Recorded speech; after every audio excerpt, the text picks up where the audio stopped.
Boa tarde, camaradas. Sejam bem-vindos a mais um Giroflex Brasil, o programa do Movimento Policiais Antifascismo, que vai ao ar todas as terças-feiras a partir das 15h30, aqui no Farol Brasil.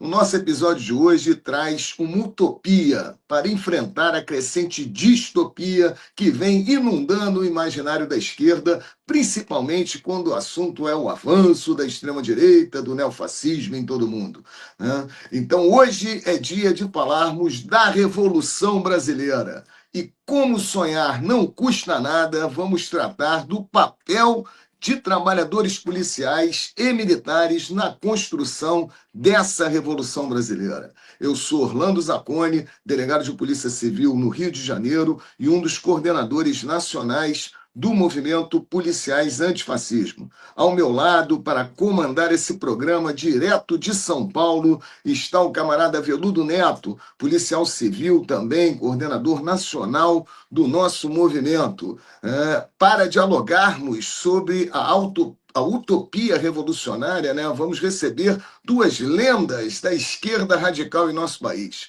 O professor Nildo Domingos Ourix e o José Maria do PSTU. Então, hoje é dia de convidarmos, né, esses dois camaradas para, né, dialogarmos sobre a maior utopia que o campo da esquerda pode ter, que é a Revolução Brasileira. Então, queria convidar, né, primeiro passar a palavra para o Veludo Neto e depois convidarmos já os nossos entrevistados, né, um de cada vez, né? Primeiro vai ser o professor Nildo Ourix e depois o lendário José Maria do PSTU.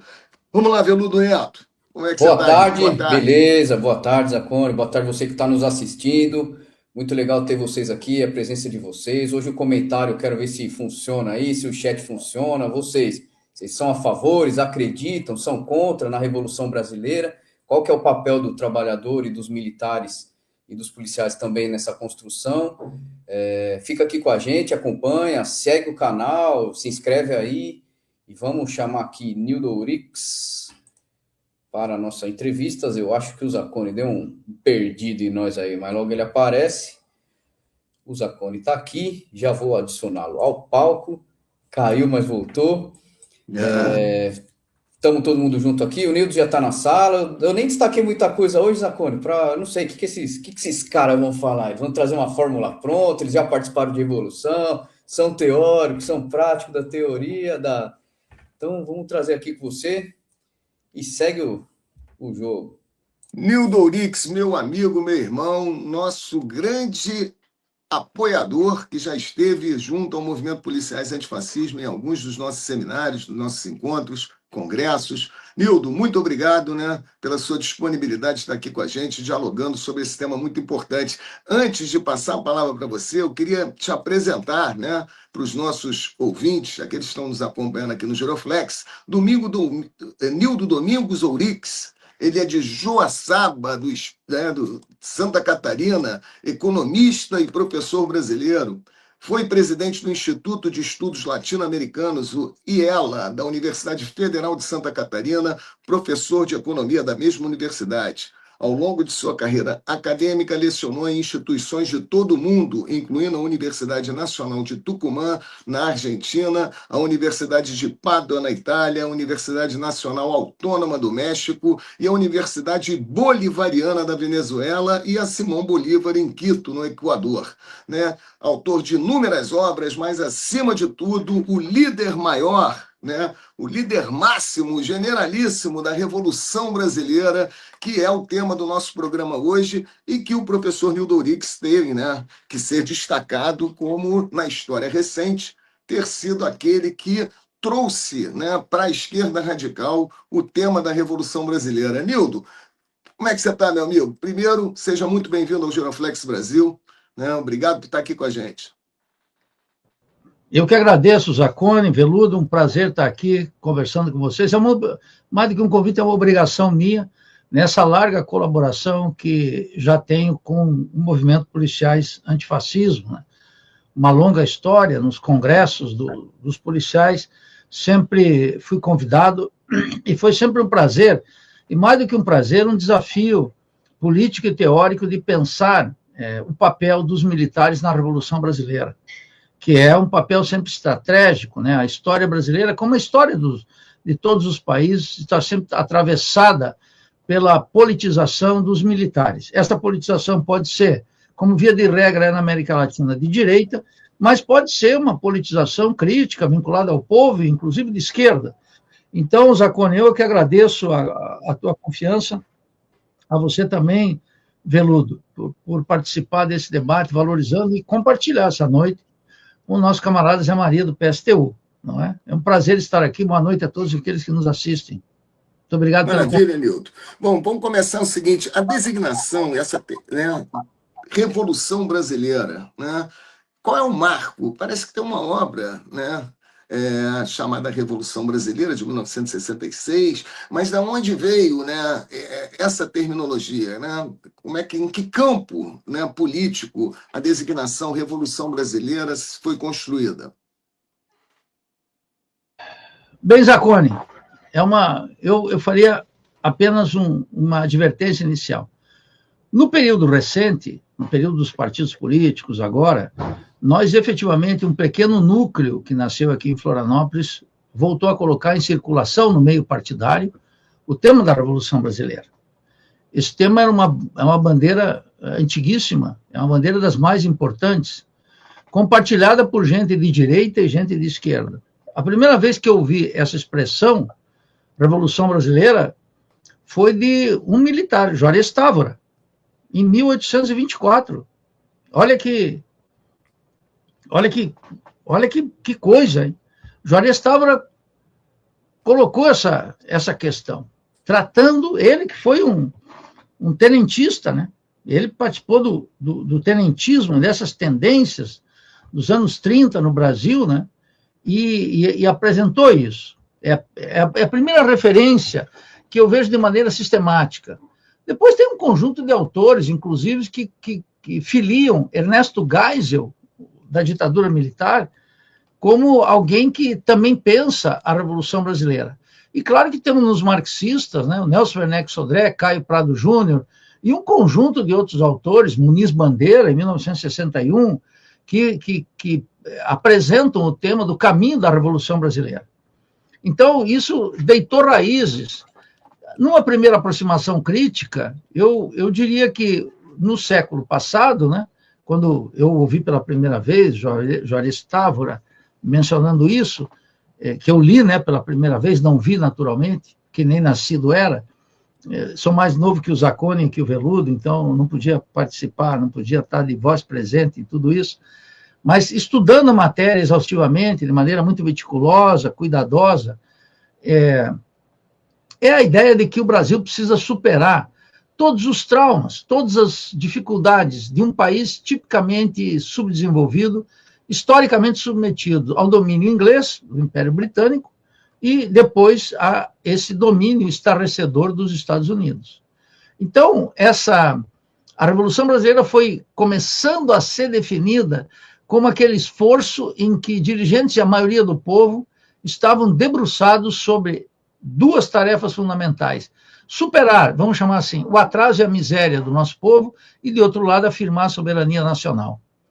Na medida em que a configuração das classes, o desenvolvimento capitalista no Brasil ocorreu o movimento de 30, que, de certa forma, inicia o processo de industrialização e de configuração das classes sociais, como burguesia, proletariado, pequena burguesia assalariada, pequena burguesia proprietária, etc., ela começou a ganhar um sentido muito mais forte, e um conjunto de autores vieram trabalhar isso. Eu diria que o período mais maduro é o período que vai de 1950 a 64. Aí o tema da Revolução Brasileira ganhou um estatuto teórico distinto, que vai encontrar, por exemplo, não só em Muniz Bandeira, não só em Werneck Sodré, mas em Franklin de Oliveira e um conjunto de outros autores, Alberto Guerreiro Ramos, uma consistência teórica e uma atualidade maior, em que a Revolução Brasileira não é apenas uma atualização histórica com a pretensão de seguir os países imperialistas, os países desenvolvidos, os países centrais, mas é a ideia de que o Brasil pode cumprir um papel protagônico na cena internacional, superando não só dotando o país de uma soberania plena, mas, sobretudo, enfrentando o imperialismo estadunidense, que é avassalador nos dias atuais. E, portanto, é a entrada do povo como revolução social na cena histórica contemporânea. E isso ocorre a partir dos anos 50, e em especial de 1959 até 64. Depois disso, durante a ditadura militar, é claro que os esforços teóricos para pensar a Revolução Brasileira e parir a Revolução Brasileira são imensos. Eu inscrevo, por exemplo, a luta armada contra a ditadura militar, que é derrotada em 1973, 74, como um esforço a serviço da Revolução Brasileira. Como o processo de democratização, hegemonizado pelas duas alas do liberalismo, de direita e esquerda, que forças minoritárias estavam novamente tematizando a Revolução Brasileira em condições muito mais adversas do que aquelas do pré-64.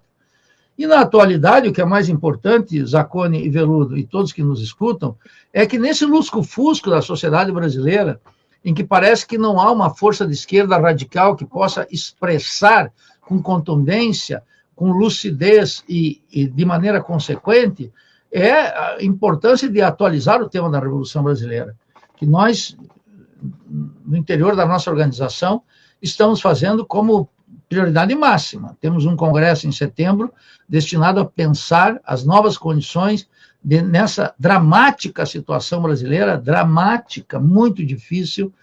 Nós precisamos criar uma referência crítica na sociedade brasileira. Essa referência crítica tem que ser, naturalmente, uma referência revolucionária, uma referência que reconstitua um polo crítico para os trabalhadores e a maioria da população de colocar o Brasil de pé. Esse gigante, que é um gigante de pés de barro, porque não consegue ter o controle do território, não consegue ter um projeto que a maioria do povo adote e não consegue ter um rumo consequente com os grandes desafios do nosso tempo. Daí a importância de tematizar com vocês, todos, militares, policiais, o tema da Revolução Brasileira. Você tocou, Nildo, numa palavra-chave, né? Os trabalhadores. Né? Nós, do Movimento Policiais Antifascismo, um dos nossos objetivos é a construção do policial como trabalhador. Né? Isso é importante, né, na luta política, porque a partir do momento que os policiais se identificarem como trabalhadores, né, se reconhecerem como trabalhadores, eles podem se unificar na luta dos demais trabalhadores. E a Revolução Brasileira, né, dentro dessa utopia, é um marco final, né, dessa grande aliança dos trabalhadores. Eu queria trazer alguns dados que eu acho importantes.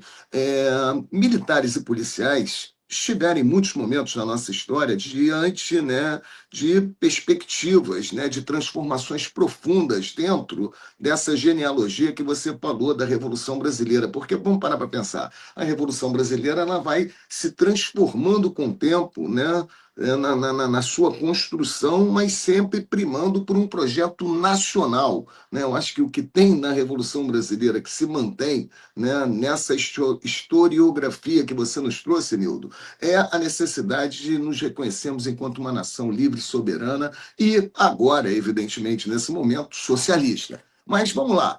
A coluna Prestes tinha, né, um personagem que ele foi desaparecido, Miguel Costa, que era major das Forças Públicas de São Paulo e que liderou, né, a Brigada de São Paulo e foi comandante-geral da União das Forças, conhecidas depois como coluna Miguel Costa Prestes. Por que Miguel Costa foi invisibilizado? Porque ele era policial, primeiro ponto, que estava abaixo, né, dos militares na relação hierárquica, né? Ele era major, né? E tinha também uma disputa de São Paulo com o Sul, que também entrou nessa jogada, né? E o Prestes acabou tendo, né, uma visibilidade maior naquele movimento.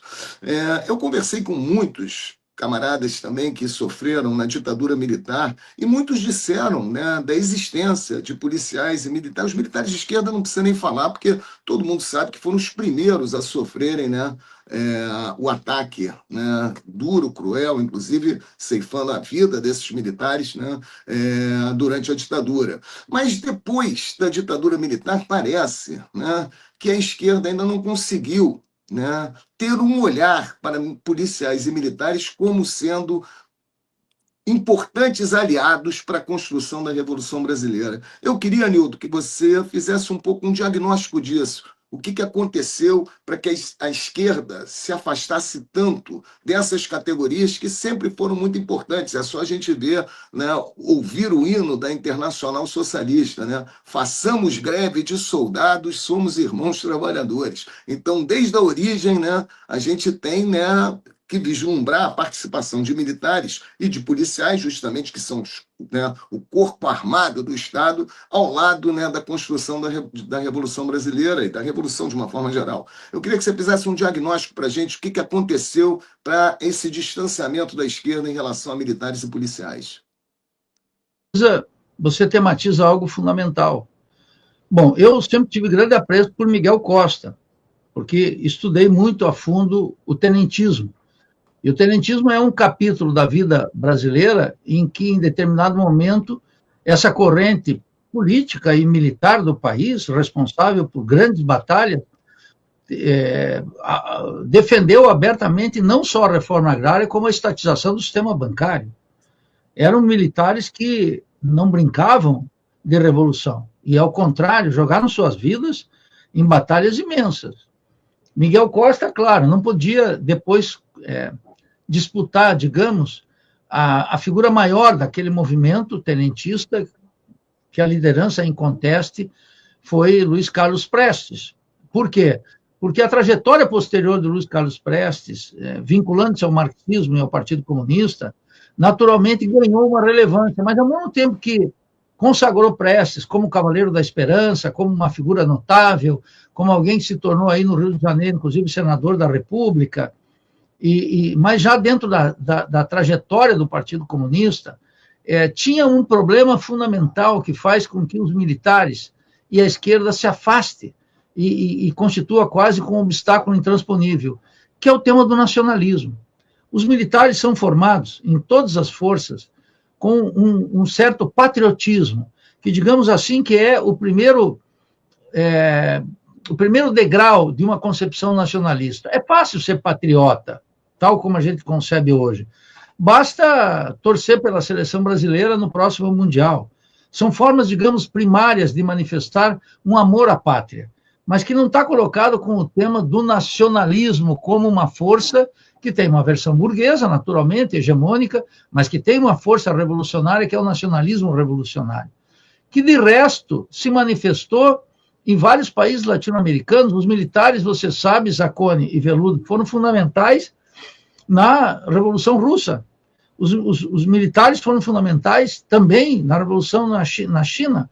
Os militares foram fundamentais na Revolução Boliviana, que começou em 52 e terminou em 64. Foram fundamentais na Revolução Guatemalteca, porque serviram à ação do imperialismo, e foram fundamentais na Revolução Brasileira, na medida em que segundo o Leomar Rippel, meu camarada de trincheira, estudando o tema dos militares, mostrou que mais de 8.000 militares foram reformados, presos, exilados ou mortos durante a última ditadura militar. Então, o tema que afasta, digamos, a esquerda revolucionária, que nós representamos, e tantos outros grupos dos militares, é a distância, em alguns casos mesmo a repulsa, e em muitos deles a ignorância sobre a função do nacionalismo como uma força revolucionária. O nacionalismo é uma força revolucionária extraordinária. Por exemplo, hoje estão todos nas redes digitais afirmando que Lula permitiu que uma empresa estadunidense comprasse aqui a mineração de terras raras. E todos estão condenando isso, mas nenhum se diz nacionalista. Bem, se não é nacionalista, então podemos deixar que essa riqueza natural, estratégica, possa estar na mão de uma multinacional. Agora, se somos nacionalistas, temos que dar consequência. O solo e o subsolo são brasileiros e as riquezas do país devem estar a serviço do povo. O nacionalismo como a nação não implica em ignorar as classes sociais. E não implica ignorar que a burguesia brasileira, todas as suas frações, comercial, industrial, bancária ou agrária, sejam nacionalistas. O agro brasileiro, que empunhou durante o governo de Bolsonaro e segue empunhando a bandeira nacional e a camisa da seleção, é completamente entreguista. Mas nós encontramos uma esquerda que, como diria Paulo de Castro, lá nos anos 50, aí no Rio de Janeiro, nos anos 60, um português fugitivo da ditadura do Salazar, encontramos um marxismo institucionalizado, que era um marxismo que tinha como base a grandiosa Revolução de Outubro, quero repetir, a grandiosa Revolução de Outubro, mas que depois canonizou uma doutrina que é o chamado marxismo-leninismo, que Lenin nunca defendeu, jamais. Isso é uma coisa já posterior à morte de Lenin. Isso foi adotado como um marxismo institucionalizado na periferia do mundo capitalista e que esterilizou por completo o fato de o povo russo fez uma revolução porque tinha um imenso orgulho nacional a ponto de a Segunda Guerra Mundial não ser reconhecida lá na Rússia como Segunda Guerra Mundial, mas como a Grande Guerra Pátria, porque foram eles que de fato derrotaram o nazismo. Os Estados Unidos não colocaram, nem a Europa, 22 milhões de mortos na Segunda Guerra para se livrar do nazismo. Então, essa grande guerra pátria, esse orgulho nacional, que se manifesta de formas primárias e às vezes até espontâneas, ela tem que ganhar uma consciência crítica e é um combustível da Revolução Brasileira no sentido que contempla as classes populares exclusivamente e ganha uma noção anti-imperialista. Sem o nacionalismo, é impossível essa conciliação entre o que restou da esquerda brasileira, não lulista, obviamente, não estou me referindo ao governo Lula, nem as forças que apoiam o governo Lula, e os militares, que estão entregues a um picareta como Bolsonaro, que não tem nenhuma timidez em bater continência para a bandeira dos Estados Unidos e mandar um filho para lá para conspirar contra o Brasil, que está lá, que renuncia à condição de deputado, portanto, com todo o respeito, caga e anda para o parlamento, fica nos Estados Unidos, dobra a aposta, conspira contra o Brasil, e tem aqui, nesse lado, gente que ainda acha que esse é um ato nacionalista. Então, veja como é muito importante na luta dos policiais antifascismo uma definição do que é o ethos nacional, do que é a compreensão nacional, do que é o nacionalismo revolucionário. Entendi. Beleza, Nildo. Então, acho assim que o pré-requisito para a Revolução Brasileira seria a construção de um projeto nacional. Acho eu, porque se não tivermos um projeto de poder, e isso foi uma lição que o Movimento Policiais Antifascismo, eu particularmente tive, né, numa das suas participações no nosso congresso, onde a gente discutindo a possibilidade de reforma, né, na segurança pública, de modificação do que acontece hoje, né, dentro daquilo que nós criticamos na segurança pública, se isso pode ocorrer sem um projeto de poder. Então, hoje, eu particularmente entendo que é necessário que os policiais, né, de esquerda estejam completamente voltados para a construção, junto com os demais trabalhadores, de um projeto de poder para que a gente possa depois pensar, né, em mudanças profundas, né, na segurança pública. Eu, particularmente, não sei a opinião do Veludo, daqui a pouco o Veludo tem que trabalhar também, vou chamar ele aqui para o bate-papo, mas eu, particularmente, não acredito em nenhuma reforma estrutural na segurança pública que venha apartada de um projeto de poder nacional, popular em nosso país. Eu agradeço muito a você, Nildo, por ter nos trazido, né, essa reflexão. E eu queria ver contigo, antes de chamar o Veludo, tudo tem mudado no mundo, né? Nós estamos em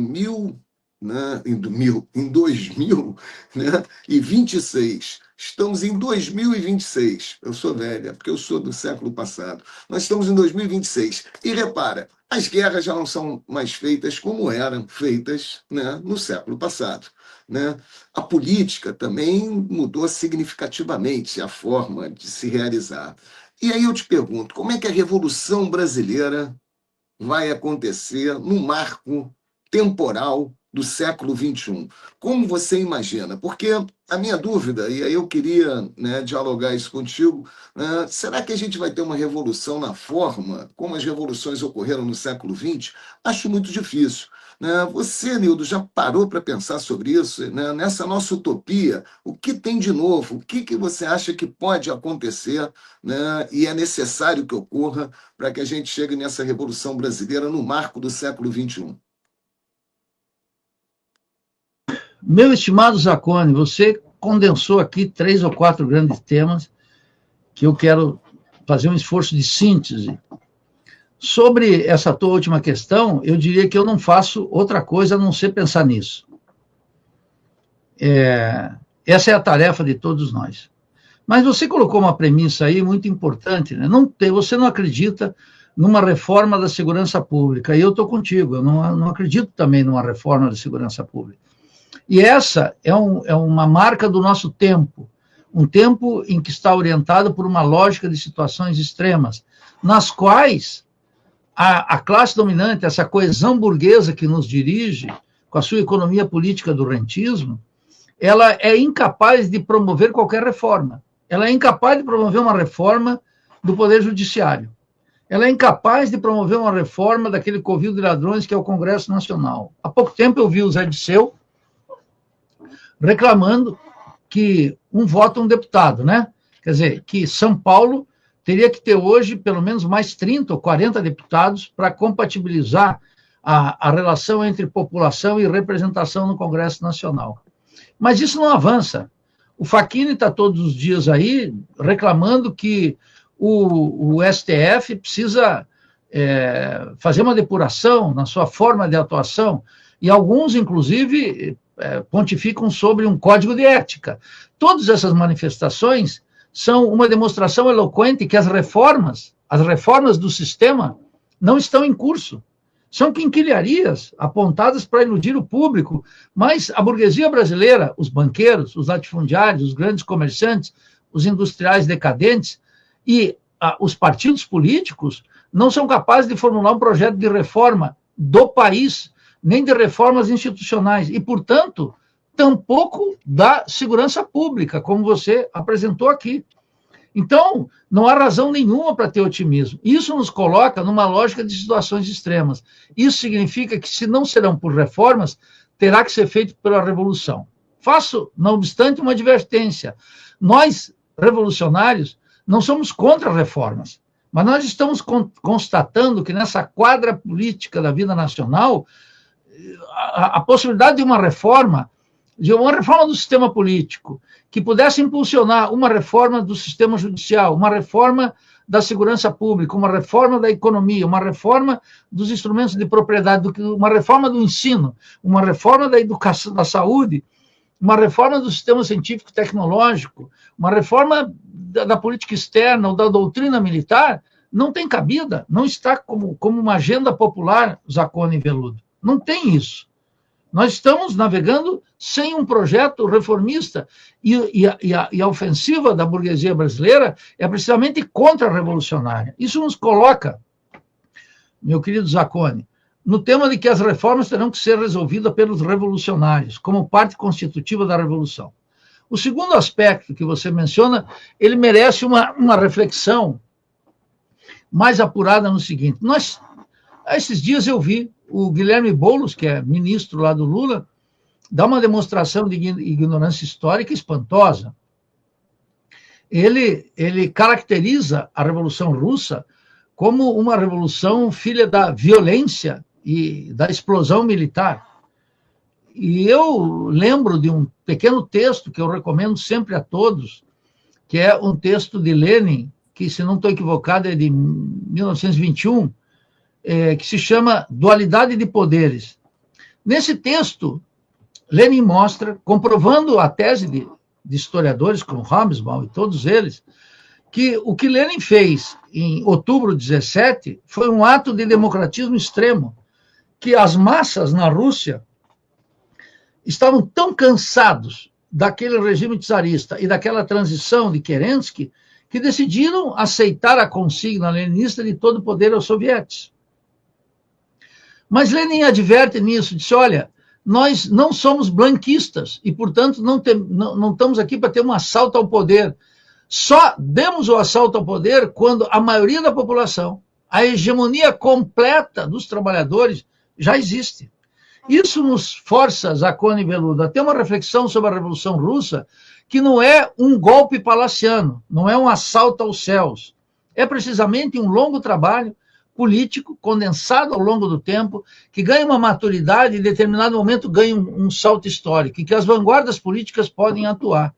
Então, no Brasil, pensando as lições da Revolução Russa, mas também a Revolução Vietnamita, a Revolução Cubana. Se vocês pegarem a experiência da Revolução Cubana, que é uma revolução vitoriosa, não como a guatemalteca e a salvadorenha, que são duas derrotas históricas muito importantes nos seus ensinamentos e, lamentavelmente, esquecidas, vocês vão ver que do assalto ao quartel de Moncada, em 1953, à conquista de 59, não foram só o heroísmo, obviamente, extraordinário, dos revolucionários de Sierra Maestra, mas o intenso trabalho político de Frank País, nos sindicatos, na juventude, dentro de Cuba.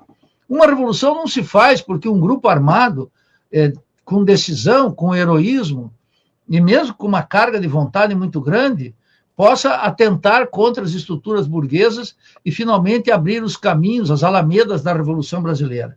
Isso tem que ser um trabalho muito intenso, que não descarta, em nenhum momento, o uso da violência, mais ou menos intensa, de acordo com a correlação de forças e de acordo com o impulso da maioria da população. Quem faz uma revolução é o povo, mas o povo não faz sem suas vanguardas. Eu quero deixar muito claro aqui, da mesma forma que não descarto, de maneira alguma, como responsável e realista que sou, o uso da violência, porque se não usarmos a violência, a contra-revolução vai usar contra nós de maneira impiedosa, como fez em 64 e durante toda a ditadura. Eu também não descarto o trabalho intenso político que deve ser feito em direção à conquista do poder político. Qual é o fracasso que nós temos hoje? É que aqueles que aspiram o governo não aspiram o poder. E você, então, entrou... Quero sublinhar o que você mencionou aqui de maneira muito rápida, mas me parece uma atenção decisiva. A Revolução Brasileira pode disputar governos? Pode e deve.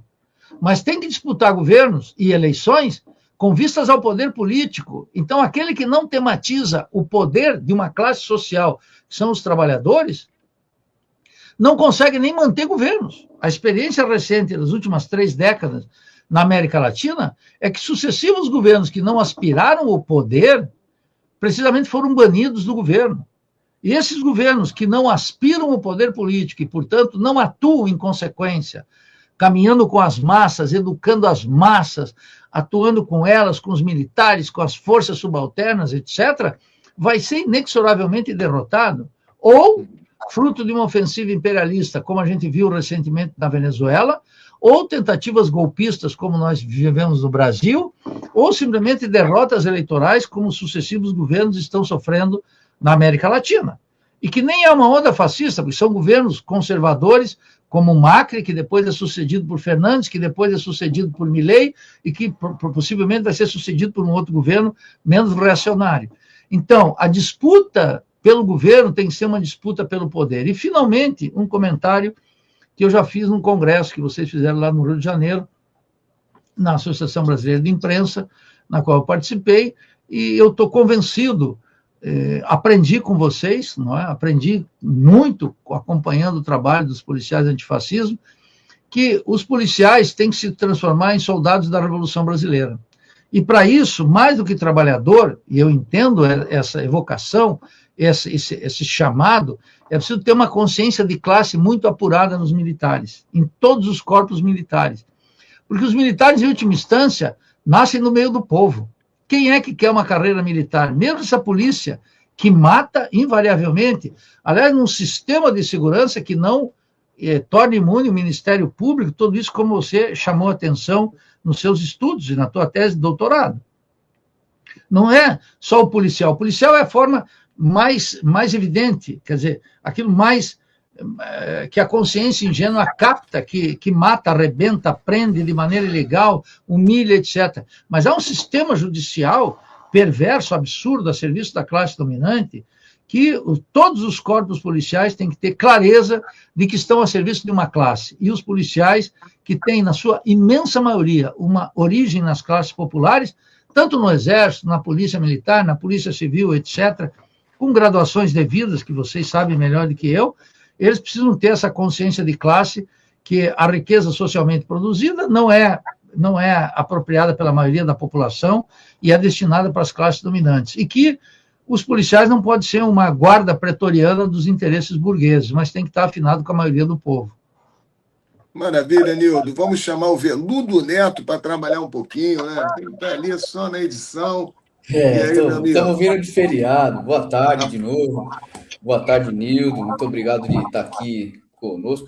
O ruim de ficar para o final é que vocês vão começando a falar as coisas que eu vou falar, eu falo assim, nossa senhora. Aí você tem que ficar rebola de um lado e outro aqui, mas vai dar certo.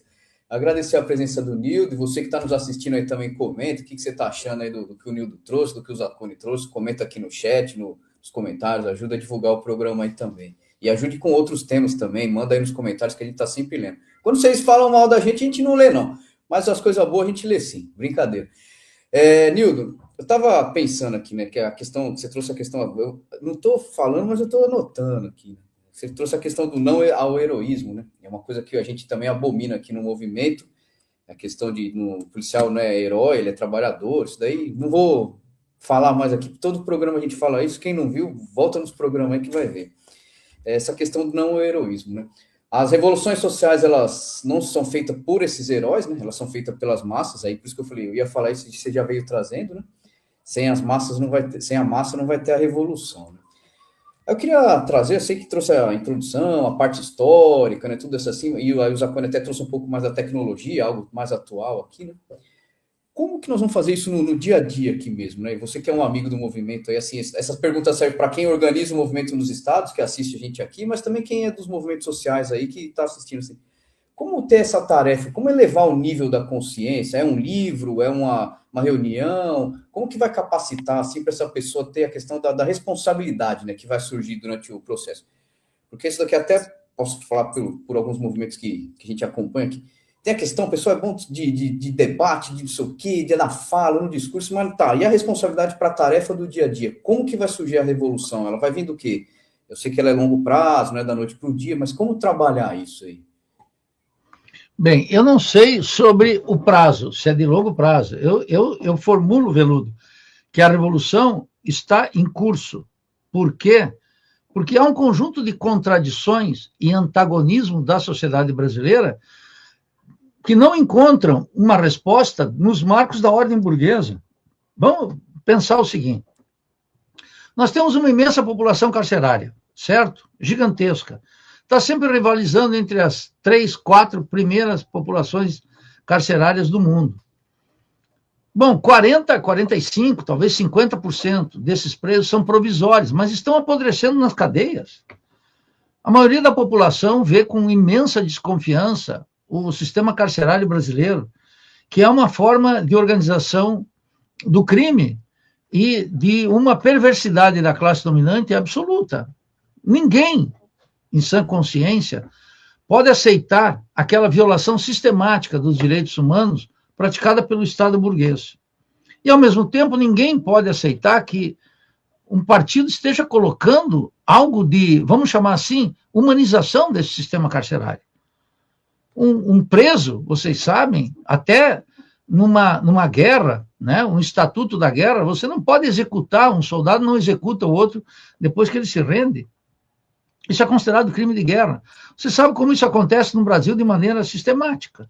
Eu te digo isso porque se na segurança pública, ou se você pensar no salário mínimo, ou se pensar na industrialização, ou se pensar no controle das riquezas da Amazônia, das terras raras, do naniquismo científico e tecnológico, do subfinanciamento do SUS, a revolução está em curso porque nenhuma dessas necessidades básicas da população encontra no sistema político uma resposta satisfatória. As tensões aumentam. Quando isso vai explodir, Veludo? Não sei. Pode ser amanhã. Vamos recordar aqui, no nosso curto espaço de tempo, 2013. Alguém poderia imaginar que depois da vitória da Dilma, em 2010, ia explodir 2013 a partir de uma contradição que era 20 centavos no aumento da passagem de ônibus em São Paulo? E ocorreu. E depois disso, tal foi a irresponsabilidade da presidente Dilma, que vencendo as eleições em 14, ela tomou um impeachment sem luta em 2016. E em 2018, a ofensiva da burguesia foi ainda maior com a eleição de Bolsonaro. Então, quando eu digo que ela está em curso, Veludo, é que essas contradições elementares da sociedade brasileira não encontram uma saída dentro da ordem. E isso coloca para todos nós um compromisso de ser contra a ordem. O segundo aspecto que eu queria mencionar, a partir da tua atinada observação, é que o povo faz a revolução. Mas nós estamos vivendo no Brasil algo que efetivamente me choca. Todas as revoluções possuem seus heróis. Todos os processos políticos possuem seu herói. No Brasil, lamentavelmente, e eu não estou fazendo aqui uma ode abstrata ao heroísmo, o heroísmo se explica dentro de condições concretas. A política foi destituída de um horizonte heróico. E ninguém está disposto a arriscar seu próprio pescoço em nome da causa. Que é um heroísmo, digamos, individual. Que é um heroísmo que você vai testando ao longo do tempo e vai se expondo de tal maneira que faz um caminho sem retorno. Um caminho que você só pode ir para a glória ou para o cemitério. Os políticos brasileiros, esse sistema político que nós temos aí, ele esteriliza, ele vomita, ele odeia o heroísmo, porque ele é feito da safadeza, do oportunismo, do roubo, da corrupção, de tudo isso que o povo não quer. Então é preciso restituir uma boa dose de heroísmo, embora, como você sabiamente registrou e reforçou, o povo não, uma revolução não se faz com heróis, uma revolução se faz com o povo. E no meio dessa luta popular gigantesca, que pode ser curta ou mais longa, depende, que certamente é acidentada, aparecem os heróis. Os heróis são expressão do povo.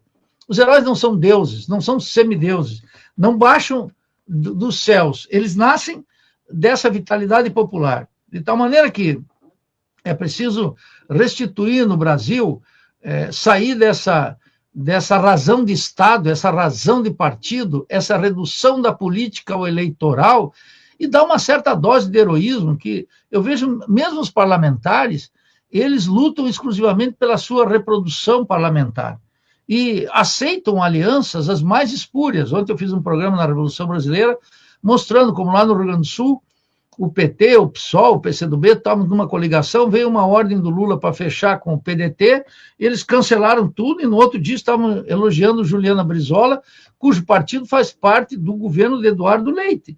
Esse lusco-fusco, essa falta de identidade clara, essa falta de disposição para dizer morro por uma ideia, entrego minha vida nesse processo, desapareceu da vida política brasileira. E retarda, e é um tremendo regresso. Por último, talvez a questão mais importante que você pede para eu fazer uma breve reflexão. Como é que um policial, ou nós todos,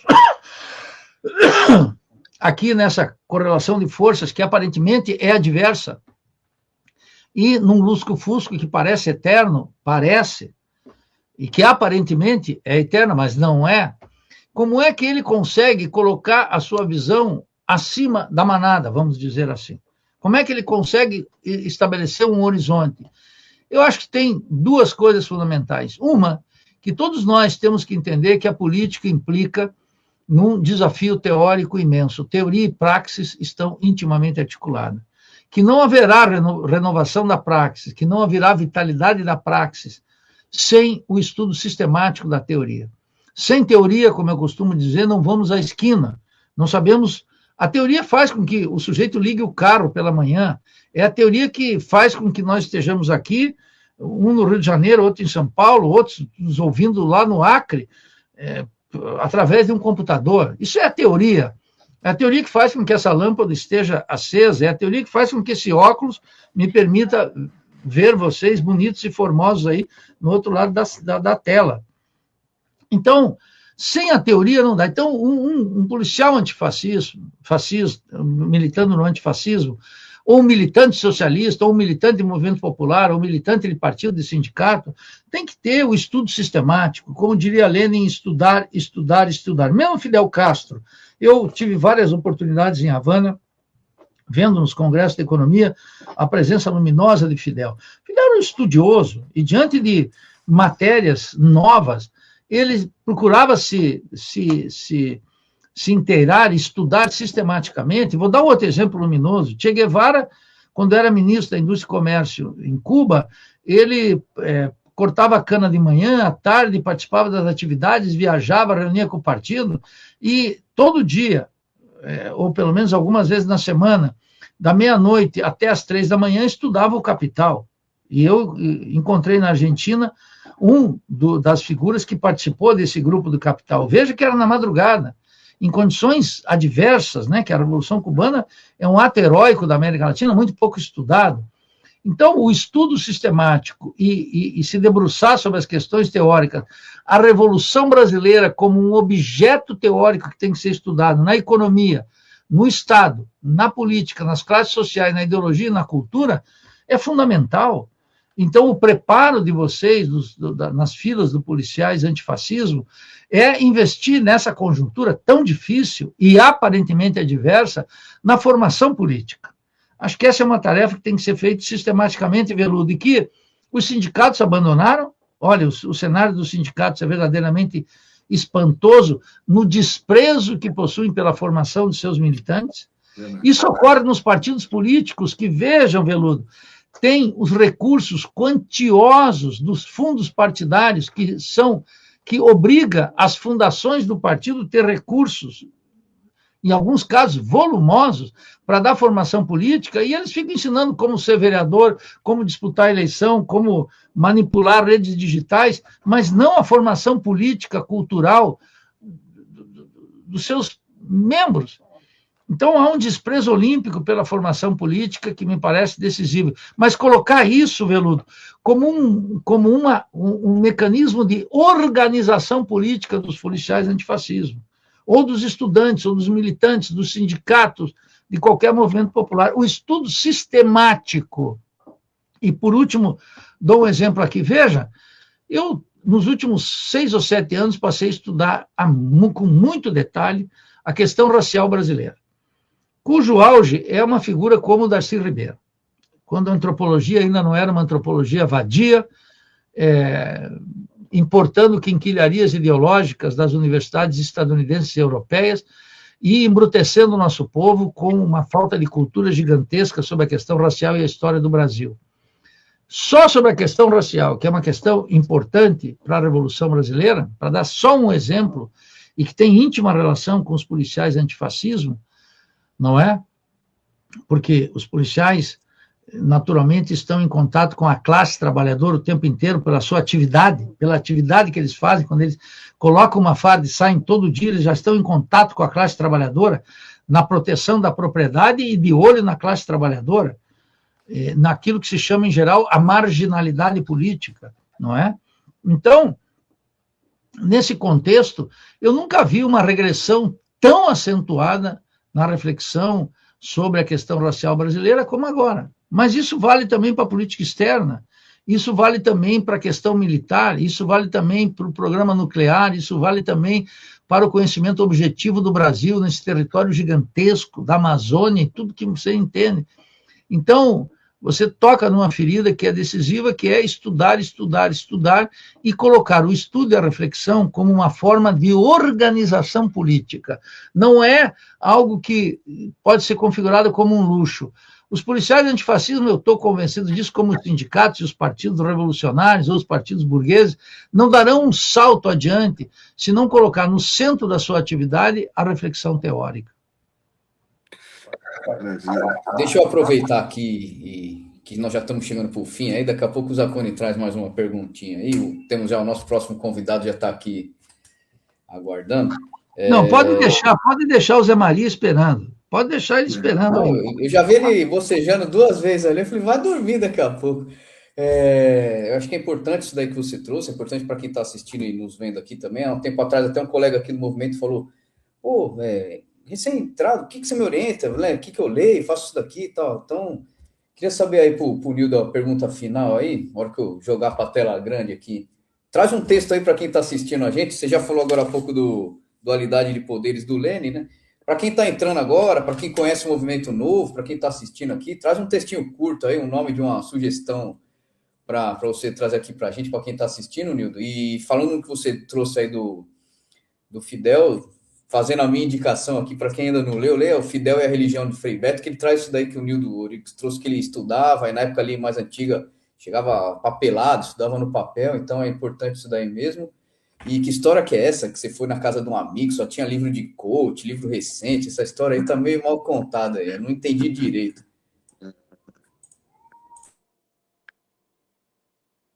Eu gosto do privilégio de ser amigo do Zacconi, dele, da companheira dele, e de visitá-lo, né?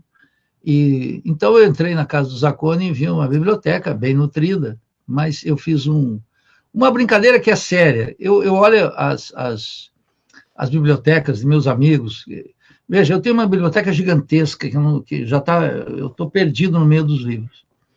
E já mergulhei. Hoje eu sei que isso é um signo do subdesenvolvimento, porque nós tínhamos que ter isso, eram bibliotecas públicas. Mas nós não temos bibliotecas públicas, de tal maneira que nós nos acostumamos a comprar os livros. É uma indecência tudo isso, porque depois esses intelectuais morrem e eles são... os filhos vão lá e vendem num sebo isso, e nós não podemos nem doar para as bibliotecas, exceto como José Midlen. Quando José Midlen morreu lá em São Paulo, ele doou para a USP. Ou como Delfim Neto, quando morreu, também doou para a USP. Mas esses são ricos, são milionários. É gente que tem muito recurso e que não só doa o livro, mas doa também um prédio inteiro. Então, eu costumo brincar não só com o Zacconi, mas com todos os meus amigos, que eu vou na biblioteca, se eles não têm livro do século passado, eu considero que é uma biblioteca ultrapassada. É já uma biblioteca que já não funciona. Que é uma biblioteca que está nessa onda. Mas eu queria sugerir, Veludo, aqui para vocês... Ô, Nildo, eu acho que eu travei aqui o meu vídeo, mas eu estou prestando atenção, daqui a pouco volto. Não, eu percebi que vocês estão entrando e saindo, mas que nós estamos no ar e... Sim, tá, eu estou aqui, tá tudo certo. Daqui Fique tranquilo. Mas eu gostaria de sugerir que esse pequeno texto do Lênin sobre a dualidade de poderes, vocês acham na internet bem fácil, chama A Dualidade de Poderes. É um texto pequeno, 7, 8 páginas, e é brilhante, recomendo a todos vocês. E, de outro lado, já que você citou Fidel, é muito importante ler A História Me Absolverá, que é a história, que é o discurso de Fidel como advogado que era. Lenin também tinha estudado isso, Marx também estudou direito, e vocês todos policiais, vários têm, né, essa formação. Ler A História Me Absolverá, de Fidel Castro. É um documento histórico da mais alta importância, é um documento histórico que tem transcendência à Revolução Cubana, é um documento histórico que marca, feito com muita lucidez no momento de derrota política nos tribunais da ditadura de Batista, e é um documento de uma atualidade incrível para aqueles que perderam a fé na Revolução. A fé, eu digo aquela fé nos homens, a única que eu creio, não a fé religiosa de maneira alguma, mas a fé nos homens. A fé naqueles homens e mulheres que vão fazer a Revolução Brasileira, que estão trabalhando pela Revolução Brasileira e que é uma necessidade histórica ineludível que nós temos que abraçar com o máximo de entrega. Olha, eu estou aqui, mas não conseguiu destravar. Acho que o Zacconi entrou aqui. Zacconi, eu estou travado aqui, mas para não atrapalhar, segue aí, daqui a pouco eu dou uma... para mim está ruim aqui também, mas eu agradeço. Eu queria só pedir para o Nildo, antes da gente se despedir, né, e agradecendo já, né, a participação dele no nosso programa, no Giroflex, que ele faça um convite para policiais que estão nos assistindo, né, se unirem, né, ao projeto da Revolução Brasileira. Eu queria, Nildo, que você fizesse agora, né, um convite direto, né, direcionado aos policiais que nos assistem, né, para se juntar a esse grande projeto da Revolução Brasileira e a importância, conforme o título do nosso programa de hoje, né, a importância de termos policiais, trabalhadores e militares na construção da Revolução Brasileira. Bem, é um privilégio poder me dirigir a todos os policiais de todas as forças, e sobretudo aqueles policiais antifascismo. O Brasil está grávido de uma revolução. As revoluções parecem impossíveis, até que elas se tornem absolutamente necessárias. E a política brasileira, tão rasteira, tão burguesa, tão metidas em maracutaias, é incapaz de dar solução para aqueles problemas mais elementares, e menos ainda para aqueles problemas que nós, de maneira genérica, chamamos estruturais. Nós constituímos uma pequena organização, que é a Revolução Brasileira, cujo congresso será feito no dia 7 de setembro, provavelmente no Rio ou em São Paulo, estamos discutindo as condições onde é melhor, e a Revolução Brasileira está aberta para todos aqueles policiais que querem entender a fundo a história brasileira, renovar sua prática política e se engajar no projeto de uma vanguarda que a Revolução não pode prescindir. A Revolução é feita pelos povos, pela maioria do povo, mas sem vanguardas políticas, organizadas, militantes, com a história na mão, com a firmeza de propósito e com formação política, as revoluções não saem. Nenhuma revolução progrediu, avançou e foi vitoriosa sem suas vanguardas políticas. E a Revolução Brasileira, como organização política, está aberta a todos vocês. De resto, vocês podem militar de maneira muito honesta, enfática e necessária nas filas do Policiais Antifascismo. Mas somente conseguirão dar consequência a todas as aspirações, as consignas que vocês estão lançando com muita propriedade e muita oportunidade na sociedade brasileira, se efetivamente isso desaguar na Revolução Brasileira. Não é um conto de fadas, não é um chamado ideológico abstrato, é uma necessidade que pulsa no meio da população. Não esqueçam jamais, policiais antifascistas, que um capitão do Exército completamente degradado, completamente entregue aos Estados Unidos, um capacho dos Estados Unidos, como é Bolsonaro, e um presidente tão incapaz como Lula, que não está à altura das circunstâncias históricas, ambos flertam com o nacionalismo e como o poder de mobilização do povo brasileiro, jogando em lutas inúteis. E nós precisamos colocar essa luta a serviço da pátria, a serviço da maioria da população e a serviço de um mundo melhor.